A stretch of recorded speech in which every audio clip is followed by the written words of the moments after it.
Bom dia, boa tarde, boa noite. Daqui a pouco está no ar aí no canal O Atlético, no YouTube, o episódio número 2, essa primeira série, essa primeira fase do podcast, onde a gente está aqui para conversar sobre o Atlético, é claro, né? Sobre futebol, sobre negócios, sobre business, sobre processos judiciais, sobre uma série de coisas. Um ano ruim não pode acabar com 30 anos de grandes conquistas. É clássica na comunicação uma frase: você leva anos para construir uma imagem, mas segundos para perdê-la. Esse podcast vai debater o Atlético, suas conquistas, derrotas, projetos e principalmente o seu futuro.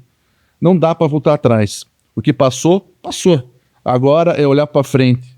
Nós, atleticanos, temos que nos unir. Bater boca é dentro da arena. Da porta da arena para fora, temos que andar de mãos dadas. Quem ganha com a torcida do Atlético dividida são os nossos adversários. E é claro que não está tudo bem, mas também está longe de ser uma tragédia grega. Tenho certeza que ao final do ano nós vamos estar aqui de novo, comemorando nosso retorno para a primeira divisão. Mas, no segundo podcast, primeiro foi com o Ratinho, vocês viram, o segundo podcast que vai ao ar nessa segunda-feira é com uma pessoa que eu conheço faz muitos anos. Ele estudava na PUC, eu na Federal, tínhamos o mesmo grupo ali no movimento estudantil. Hoje ele é um dono ou sócio de uma das maiores bancas de advocacia do Paraná e do Brasil. Tem um sócio muito bacana, que é o Vernalha. E, coincidentemente, hoje ocupa o cargo de presidente da Ordem dos Advogados do Brasil, Seção Paraná, que é o Luiz Fernando Pereira. Pereirinha, obrigado por ter aceitado o convite, por estar aqui. Eu sei que você não é atleticano, né? De coração, assim, de nascença. Não, eu sou paranista de nascença. Eu sou um atleticano que foi adotando o clube à medida que fui avançando no contato com os dirigentes, sobretudo com o Mário Celso Petralha. Sim.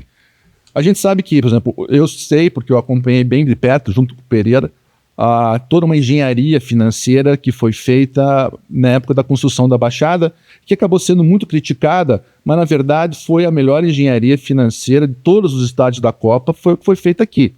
E eu queria saber mais de você que participou lá de perto, né? Esse ponto é um ponto importante, porque havia um mito. Eu estou advogando para o Atlético, sei lá, 13, 14 anos, e acompanhei todo esse processo, né? O processo de contratação e depois, quando o contrato ficou estressado, as execuções, embargos, as múltiplas ações e, ao final, o acordo com um final feliz para essa história. Mas um dos pontos mais complicados dessa história era uma narrativa que prevalecia, segundo a qual o caso do Atlético era um caso ruim, caro, superfaturamento, que havia ali coisas erradas. Ninguém entendia muito porquê, mas havia essa lenda urbana.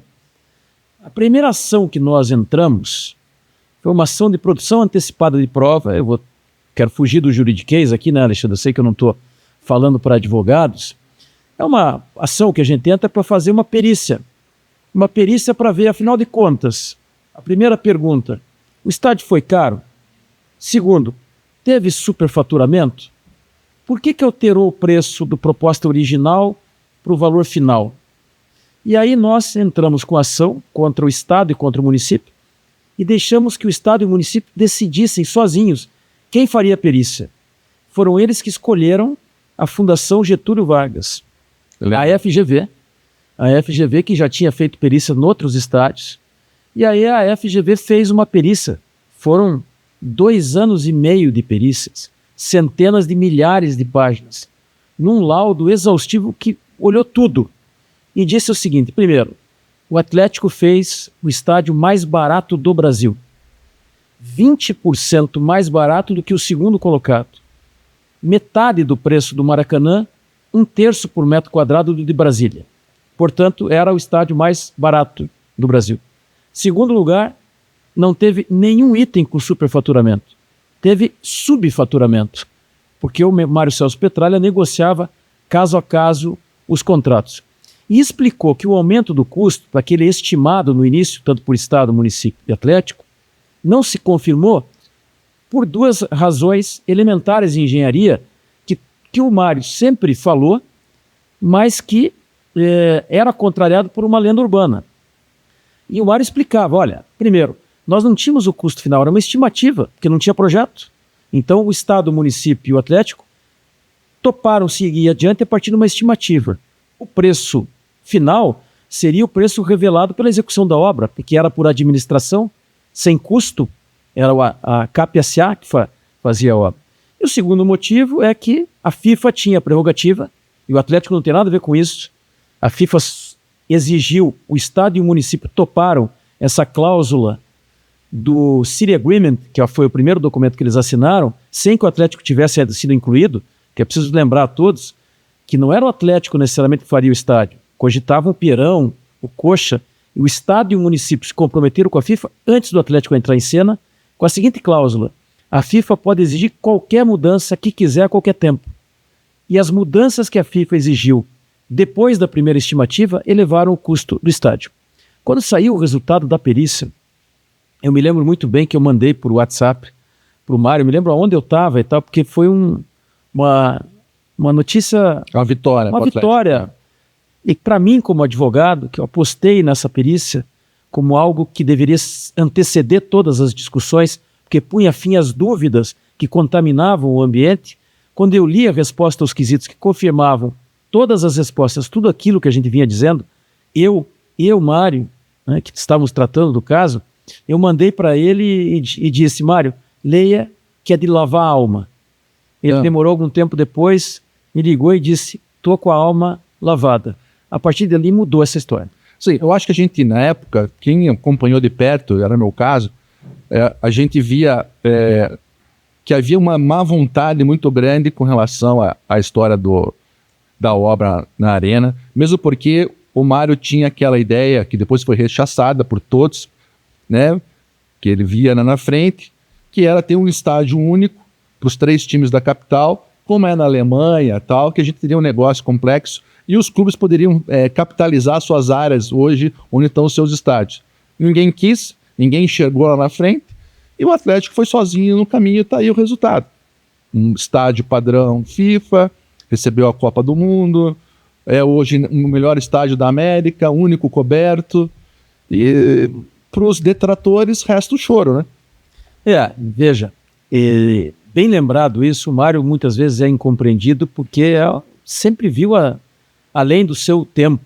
É evidente que não fazia sentido que houvesse 3 clubes na capital, cada um com um estádio grande. Então, o mercado não comporta essa lógica, e há vários exemplos na Europa de compartilhamento de estádios, e foi o que ele propôs aqui. Não aceitaram, ele seguiu adiante e hoje a realidade mostrou quem é que tinha razão. O Atlético ficou com o melhor estádio, o mais barato do Brasil por metro quadrado, vou repetir isso sempre, que as pessoas esquecem, e é o melhor, apesar de ter sido o mais barato. Detalhe, hein? Veja como o Mário foi visionário. Ele dizia: eu não quero, ele dizia isso em 2010, 2008, eu não quero as empreiteiras, as grandes, envolvidas na construção do estádio do Atlético. Isso foi pré-Lava Jato. Lava Jato começa em 14, Sim, com as primeiras delações. O que é que aconteceu? O superfaturamento se deu em todos os estádios onde as empreiteiras atuaram, menos aqui porque não tinha empreiteira, tinha uma empresa montada para fazer a preço de custo o estádio, que foi a CAP-SA. E eles pegaram fornecedores locais, empresas locais, fornecedores de material, tudo local, para baratear o custo e valorizar quem era daqui da área. E tudo funcionou bem, Alexandre, até uma virada. A virada provocada pelos protestos de 2013. A Copa do Mundo, que era uma coisa linda, que todo mundo queria, de repente virou a Geni. E aí isso provoca, nos governantes de plantão, um receio de fazer qualquer movimento em favor da Copa. Então foi assinado o primeiro contrato, depois foi assinado o primeiro aditivo, depois o segundo aditivo. Quando tinha que ser assinado o terceiro aditivo, esse terceiro aditivo, que tinha um valor maior, era pós-protesto. E aí o Gustavo Frutti, meu amigo, prefeito, para quem eu advoguei, gosto muito do Gustavo, e o governador à época, o Beto Richa também, advoguei para ele, meu amigo, mas os dois ficaram com receio de seguir adiante, e aí ninguém mais colocava a caneta em nada que significasse apoiar estádio, porque aqueles protestos de 2013 acabaram, numa das reivindicações, dizendo que faltava hospital e escola, não poderia ter estádio. Então, ali começou o drama do Atlético, que acabou há 2 anos, quando nós fizemos o acordo. E o Mário sofreu. Vou dizer que O Mário sofreu, todos sabem, problemas de saúde recentemente. Ainda bem, está muito bem hoje, Tá. está em forma. Eu encontrei com ele outro dia, é um Highlander. Exato, o Mário está muito bem. Mas olha, eu diria, sem medo de errar, que esse drama do estádio, porque ele atribuiu uma culpa que ele não tinha, consumiu parte da saúde do Mário Celso Petralha. E foi injusto. E o resultado final mostrou que foi injusto. A gente ganhou tudo e no final fizemos um acordo pagando só o que o Atlético tinha que pagar, que era o que nós dizíamos desde o começo. Ó, eu também sou amigo do Gustavo, eu fazia federal na mesma época que ele e o Ivan Bonilha estudavam juntos. Mas Gustavo é coxa, né? E depois entrou o Greca, também era coxa. O Giovanni Giomenes também coxa. Então a gente teve uma certa má vontade com relação ao Atlético por questões clubísticas, que graças a Deus você estava do nosso lado e acabaram sendo resolvidas. Mas né? eu vou fazer uma ressalva aqui. Apesar do Giovanni coxa e do Rafael Greca coxa, os dois tiveram a coragem de fazer o acordo. Assim como teve coragem o governador Ratinho Júnior. E mais, vou fazer outro elogio aqui ao Rafael Greca. Sim. O Greca, nós tínhamos outras ações discutindo com a prefeitura. Tinha a ação que era a cobrança do valor das desapropriações, que o Atlético deveria pagar, mas a gente não pagava porque a prefeitura não tinha cumprido essa parte. E também o tema do prédio de imprensa. Sim, eram duas ações paralelas. E a gente dizia que não podia pagar as desapropriações, era uma defesa técnica nossa, porque não tinha terminado o processo de desapropriação, eles não poderiam transferir. Quase ganhamos, foi 3-2 no tribunal. Mas o Greca disse ao Mário, faça, Mário, o acordo nessas ações, pague a prefeitura e depois eu vou fazer o acordo no tripartite. E claro que todo mundo, num caso como esse, fica com receio de cumprir unilateralmente a sua obrigação e eventualmente não ter a contrapartida depois na parte da prefeitura. Mas o Rafael Greca prometeu, o Atlético fez os acordos, eu fiz com a procuradora-geral, a Vanessa Palácios, nós fizemos os acordos, o Atlético começou a pagar e depois o Rafael Greca cumpriu a palavra. Apesar de ser coxa, ele deixou de lado e fez o que era justo. E era justo porque já tinha uma sentença transitada em julgado, que era a sentença da produção antecipada de prova, dizendo que não tinha superfaturamento, que foi o mais barato do Brasil, que o aumento de custos não tinha nada a ver com o Atlético. Era um problema da estimativa errada, feita por Estado, município e Atlético juntos, e eles toparam seguir adiante sem os projetos executivos, que poderiam dar o preço final, e pelas exigências da FIFA, que tem como culpado o Estado, quem tem como culpado o município. Foram eles que aceitaram essa exigência da FIFA. Que é importante lembrar isso também. A FIFA chegou aqui mandando, chutando todo mundo.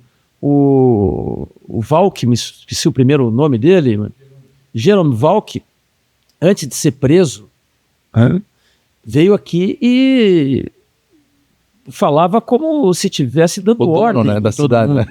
Né? Então, mudou um pouco essa lógica depois na relação com a FIFA. Mas o fato é que os governantes do Brasil inteiro fizeram uma série de concessões à FIFA. E o município de Curitiba, o estado do Paraná, fizeram também.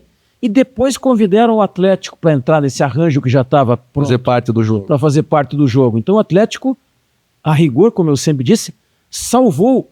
Porque se o Atlético não topa entrar no tripartite, Estado e município pagariam uma indenização multimilionária para a FIFA por terem se comprometido a entregar um estádio que eles não tinham como entregar. Então veja só, qual era a opção que tinha o Estado e o município? Poderiam ter feito, como fizeram lá em Recife, um estádio, do nada, custaria 2 vezes mais e teria nenhum uso, como o de Brasília, como outros tantos que foram feitos.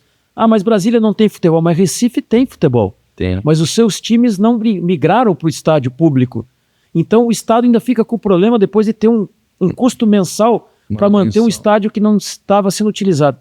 O modelo concebido pelo Mário Celso Petralha, que salvou o compromisso que o Estado e o município tinham firmado com a FIFA, foi o mais inteligente do Brasil. Então, 2 coisas. Primeiro, viu como é bom trazer um advogado, né, competente para contar um lado da história? Eu não sabia. muitas coisas que você está falando eu não tinha registrado. Né? Eu me lembro que foi acertado, que deixaram de pagar, e aquela coisa e tal, a briga e tal, mas os detalhes, eu realmente, que sou jornalista, não tinha todos eles. Obrigado por ter nos ajudado, nós todos, atleticanos, ouçam essa entrevista, é importante vocês entenderem o processo, até para não cometerem mais injustiças a respeito desse tema. E agradecer ao prefeito Rafael. Rafael, obrigado. Se eu for injusto com vocês, que me perdoe, mas graças a você e a sua palavra dada, a palavra cumprida, temos aí um acordo firmado que foi bom para todo mundo. Foi bom para todo mundo. Não que o Rafael Greca tenha feito nenhuma concessão ao Atlético. Mas para fazer o óbvio na política precisa ter coragem. Sim. E ele fez o óbvio com coragem. O óbvio era aquilo que tinha dito o Tribunal de Justiça sobre o tema, delimitando a responsabilidade do município no preço final do estádio, atestado pela perícia da Fundação Getúlio Vargas. Bem, obrigado por esse assunto para nós. Deixa eu dar uma pergunta que saiu hoje, nesses dias nos jornais. Você vai entrar com essa ação contra o Corinthians de 18 milhões? Esse é um assunto do jurídico interno lá do Atlético, mas são 12 milhões. Só, acho. Não são 18? Só 12. 12? 12. Pô, esse Corinthians é um bom time, né? Ele vai lá, faz o estádio, não paga o estádio. Faz o não sei o quê. O Corinthians não resolve o problema. Não pagou? Não tem condições de resolver. Então você veja só o seguinte, em determinado momento, isso é importante para o atleticano entender também. Olha o que havia, qual era o cenário que tinha. Dado o descumprimento do tripartite, o estádio do Atlético estava penhorado. Mas não era só o estádio. Tinha o CT, né? O CT, mas não era só o CT. A qualquer momento poderia ser penhorada a renda do Atlético, numa dívida que chegava ao momento do acordo em 1 bilhão e 300 milhões de reais. E a gente dizia, essa dívida não é nossa. Ficamos dizendo isso sozinhos durante muito tempo. Sim. Até que, com muita insistência, muita ajuda do time de comunicação do Atlético, começou a bater, mostrar que nós tínhamos razão, a decisão do Tribunal de Justiça, do Tribunal de Contas, a perícia da Fundação Getúlio Vargas, até que as pessoas começaram a compreender. E foi isso que deu no acordo, que resultou na redução da dívida em 600 e na responsabilidade do Atlético limitada a 1/3 disso, que o Atlético paga com naming rights da Arena, sem deixar de registrar que o Atlético pagou ainda muito mais do que deveria pagar no acordo do tripartite original. Teve uma parte relevante que ficou fora do tripartite. E o Atlético não teve problema, ele pagou mesmo essa parte que ficou fora, porque não quis brigar por essa parte. Mas o Atlético foi quem cumpriu na íntegra e sobrou o acordo original. O Estado e o município pagaram só o que se comprometeram e o que o Atlético se comprometeu dava para pagar. Havia uma ação popular, nós ganhamos a ação popular, tem umas outras coisas que ainda podem acontecer, por exemplo, o potencial construtivo está parado, né? Não está sendo vendido no ritmo necessário. Mas eu diria que, dada a dimensão do problema que nós tínhamos, que era uma pistola de 1 bilhão e 300 apontada para a cabeça do time, que botava abaixo tudo que tinha sido construído em 30 anos de história, agora o que a gente tem é um estilingue com uma pedra pequena que a gente vai desarmar, porque é muito mais fácil desarmar, é uma questão de arranjo com o município, se vende antes ou vende depois, mas o potencial é do Atlético. O potencial construtivo é uma moeda, né, que o mercado usa. O mercado acabou muito aquecido uma época, uns anos atrás, com o potencial construtivo, desaqueceu, talvez essa seja a razão para a prefeitura não estar vendendo no ritmo que era, né, porque não adianta vender um negócio que vale 100 por 5, só porque tem que vender. Mas então, para que você não entenda, esse potencial construtivo, na época que foi feito, foi um arranjo econômico muito bem elaborado e bem sucedido. Pena que o mercado de vez em quando também não ajudou, né? Mas vamos lembrar, também é importante lembrar a torcida do Atlético. Quando o Atlético entrou no acordo tripartite, vou repetir, para salvar o município e o estado, que não iam entregar o estádio e iam receber uma multa multimilionária da FIFA sem ter Copa aqui. Seria o pior dos mundos. Dinheiro público para pagar multa e não para ter a Copa aqui, que deixou um legado de centenas de milhões de reais em obras. Todo mundo que vai ao aeroporto passa por uma nova Avenida das Torres feita com dinheiro do Parque da Copa. né? Entre outras obras. A reforma do aeroporto A mesmo? a reforma do aeroporto são 200 milhões de reais de dinheiro aqui para obras, no total de meio bi, 200 em Curitiba, salvo engano em relação a esses números. Mas eu preciso lembrar o seguinte, quando o Atlético entrou no tripartite, não existia potencial construtivo. Não. O Estado dava sua parte em dinheiro, o município em dinheiro. E o Atlético dava em dinheiro. E estava resolvida a parada. O Atlético não estava com o problema do potencial construtivo, que mais cedo ou mais tarde vai ser resolvido, está sendo vendido sim, mas só num ritmo menor. Depois, Estado e município, quando o Atlético já tinha entrado, disseram, não pode ser dinheiro direto. E aí montaram essa engenharia inteligente, mas que tem esses efeitos colaterais. O Estado repassava o dinheiro para o município, fazia obras através de convênios, e o município emitia em dobro o potencial construtivo. Então, para cada 10 milhões que o Estado passava para o município emitia 20 milhões de potencial construtivo para comparecer com 2/3 da responsabilidade pelo tripartite, que era 1/3 cada um. Então, se der problema no potencial construtivo, que não vai dar, estou convencido disso, nós temos um prefeito que é muito competente, sério, que é o Eduardo Pimentel, que vai entender rapidamente isso e vai dar conta de acelerar o ritmo de venda do potencial construtivo, porque a responsabilidade é do município, mas é importante dizer, não foi o Atlético que inventou essa história de potencial construtivo.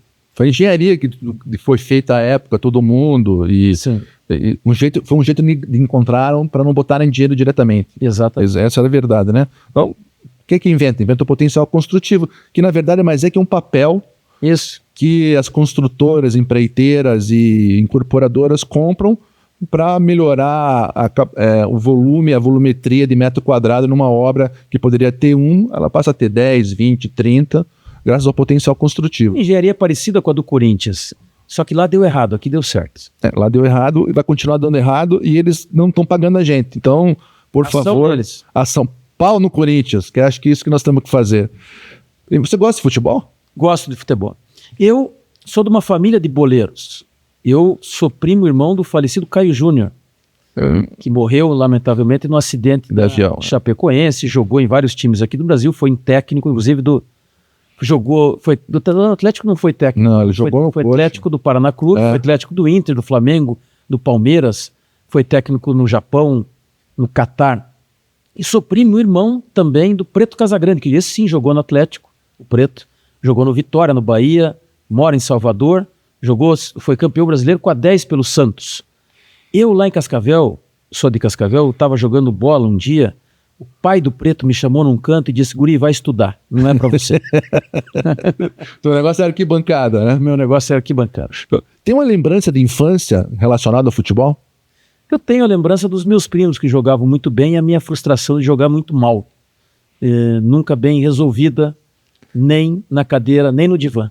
Eu era perna de pau, eu era muito grande, meio magro, desengonçado. Então, na época, a gente ia jogar bola no bairro lá de casa. Eu era sempre o último a ser escolhido. Daí, pô, o que sobra? Como você era mais alto, bota o cara no gol. Ou bota na zaga, né? Porque como eu era maior da turma, eu batia nos menorzinhos ali, não deixava eles avançarem. Não, eu tenho uma lembrança negativa disso também, porque eu tinha outros primos, o Duca, que era auxiliar técnico do Caio, meu primo também, aí eu sou primo da mãe dele, de primeiro grau, foi da seleção brasileira, e junto com o Ronaldo Fenômeno. Depois não teve uma carreira tão próspera assim no futebol profissional, vários ficam, né são tão bem nessas categorias de base, depois não evoluem. O meu tio era dirigente lá do Cascavel, então eu convivi muito com essa turma da bola, mas eu, infelizmente, como disse meu tio, vai estudar, guri. Eu acho assim, o futebol paranaense hoje está muito bem, obrigado.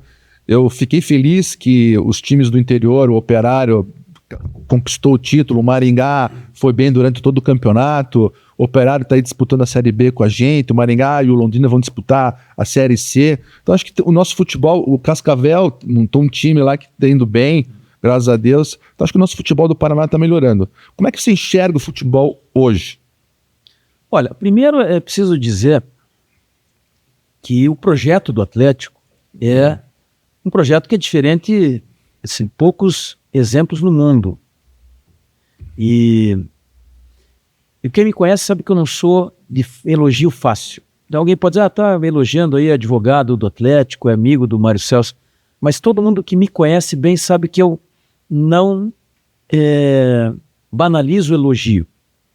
Uhum. Mas é preciso reconhecer que o que aconteceu com o Atlético nesse período, ele tem poucos exemplos na história do esporte, não só do futebol. E isso tem que ser visto na perspectiva de um filme e não de uma fotografia. Ah, mas caiu para a segunda divisão. Bom, mas em 30 anos, vamos olhar isso como filme. Como filme até aqui e filme para frente.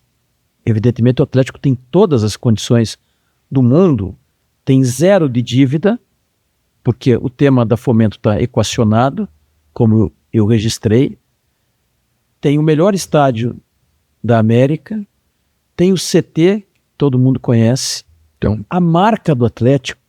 Veja, não foi por acaso que nós conseguimos, viu como eu estou falando com o atleticano? Nós conseguimos o contrato que eu me envolvi ali na negociação de naming rights da Liga. Dá uma olhada para naming rights do Brasil e veja como é que foram esses contratos. Aqueles lá da Copa foram arranjos. sim, Né? Taipava e tal. E Neoquímica. depois você olha para os contratos de naming rights aí em praças de esporte que são incomparáveis. Sim. Né? O PIB de Curitiba é menor que o de Osasco. Entendeu? O Paraná é pequeno. É O pequeno. Paraná teve agora um crescimento aí, o governador tem anunciado que dobramos o PIB em 8 anos, mas o Paraná ainda é muito pequeno perto de São Paulo, do Rio, em termos de futebol. Nós temos um problema que o Rio Grande do Sul não tem, que Minas não tem. As torcidas do Atlético e do Curitiba e do Paraná são muito ainda concentradas na capital. Sim, no interior Lá em Cascavel eles torcem para o Inter e para o Grêmio. É. No norte do estado torcem para os times de São Paulo e no litoral para os times do Rio. Então o Atlético fazer o que fez, inclusive em naming rights, tendo esse potencial de torcida tão limitado perto de um Flamengo, que tem torcida no Brasil inteiro. Olha, fazer no Flamengo e no Corinthians é fácil. Fazer no Atlético é que é difícil. Outro dia nós estávamos conversando, eu vou muito para o Maranhão, por questões familiares. E, pô, lá em Imperatriz, que tudo bem, a segunda cidade no Maranhão, mas uma cidade pequena.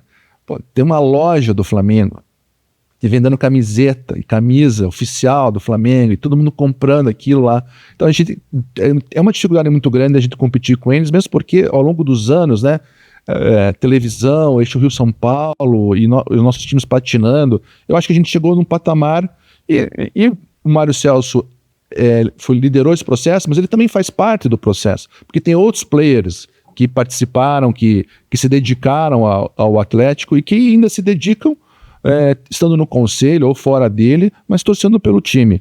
Por isso que eu falo tanto da união da nossa torcida, em vez de a gente ficar brigando.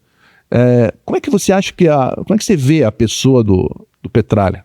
Eu vou criticar o Mário agora também. Eu também, eu não tenho meus defeitos com ele, mas tudo bem, vamos lá. O Mário teve uma importância para mudar a história do futebol brasileiro na CBF e na relação com a TV. Isso é inegável. E ele esteve também além do seu tempo. Foi o primeiro que entendeu a lógica do contrato de televisão. Depois entendeu a lógica da TV fechada, do streaming. Ele sempre percebeu antes dos outros como os clubes estavam sendo lesados pelo monopólio da Globo.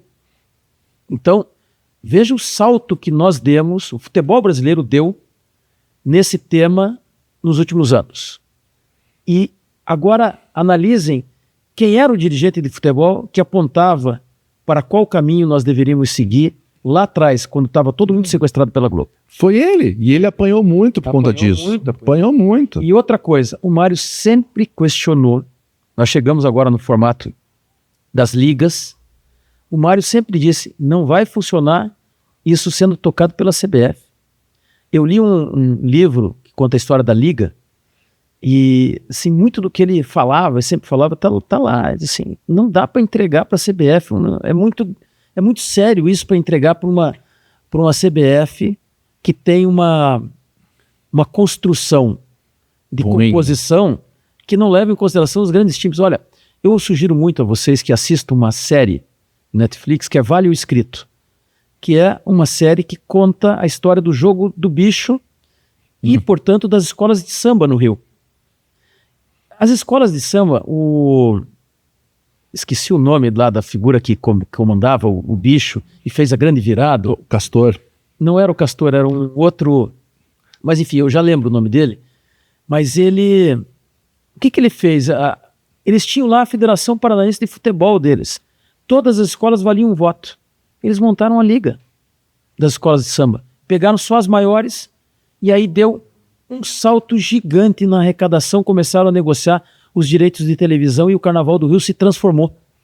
Entendeu? Acho que era o Anísio, que ele presidia a Beija-Flor na época. Eu acho que eles chamavam ele de comandante. Não era capitão? Capitão alguma coisa. Enfim, eu estou esquecendo do nome, mas assim, fizeram o óbvio nas escolas de samba. Mas tem uma frase do Nelson Rodrigues, o Mário dizia isso, tem que ter a liga. É óbvio, mas o Nelson Rodrigues tinha uma frase, para citar um cara que escrevia sobre futebol, que dizia assim, só os gênios enxergam o óbvio.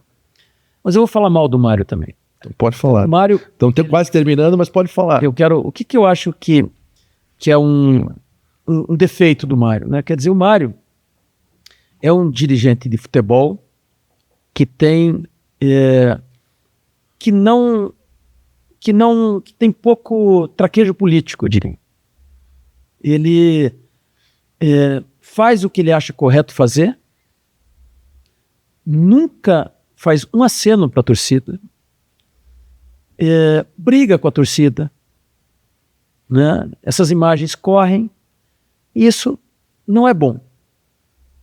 Ele é pouco político. Então eu diria que se ele não tivesse esses defeitos, porque eu sempre brinco, o homem é o saldo, né? Sim. O saldo é muito positivo. Se ele não tivesse esse defeito, teria sofrido menos.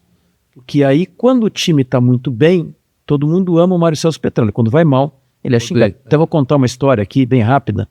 O Orlando Silva, foi ministro dos Esportes, deputado federal, foi comigo lá, conheci ele no movimento estudantil, na Uni, e uma vez eu trouxe ele aqui, ele veio para Curitiba e queria ver um jogo do Atlético. Eu levei no camarote, que não tem mais, que era um camarote lá da presidência. E aí era um jogo contra o Corinthians, se eu não me engano. O Atlético tomou 1, 2, 3 gols, assim. O estádio começou a xingar o Petralha. Ele ficou espantado, porque ele, lá de São Paulo, embora baiano, morando em São Paulo, viu o Petralha como um ídolo, um cara que fez o que fez. Como é que a torcida pode xingar? E o Mário sempre me dizia, qualquer campeonato que você ganhe tem 3 partidas de duração, 3 derrotas seguidas, você já é xingado de novo. Eu diria que o Mário teria sido mais aplaudido e menos xingado, todo dirigente é aplaudido e xingado, se ele tivesse sido mais... compreendesse mais a torcida e levasse em consideração a opinião dos torcedores nas suas manifestações e tal. Mas esse é o Mário Celso Petralha, polêmico também por isso, construiu a imagem que construiu também em função desse perfil que ele tem, mas esse perfil, quando o time vai mal, é dolorido. Então, Mário, quem sou eu, né, a essa altura do campeonato, para dar conselho a um vencedor que, para mim, que me ensinou muita coisa. Eu tenho muito orgulho de ter advogado para o Atlético, para o próprio Mário, durante todo esse tempo, ter tido uma convivência próxima. Sem dúvida, foi uma das cabeças mais brilhantes com quem eu tive a oportunidade de conviver nesses meus longos anos de vida pessoal e profissional, e ele tem esse defeito. Muita gente considera também uma virtude, mas eu quero dizer que eu acho que é defeito, Mário. Viu? Presidente, escuta aí. Abre o seu coração para a torcida, presidente. Vamos encerrar já, vou te fazer uma pergunta. Você acredita que o Atlético sobe para a primeira esse ano? Eu acho que o Atlético sobe, e eu tenho um grupo lá de atleticanos do WhatsApp, e eles assim, quando o Atlético está empatando com o Paysandu, eles dizem, viu, o time não vai subir. Quando faz 2-1, eu acho que o time sobe. Então, a opinião do torcedor é mais ou menos a opinião de quem acompanha a política quando sai uma pesquisa. Saiu uma pesquisa, está subindo, vai ganhar. Está descendo, vai perder.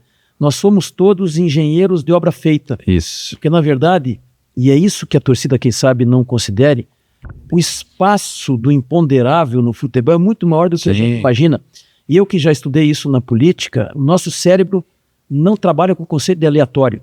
A gente sempre quer estabelecer uma relação de causa e efeito.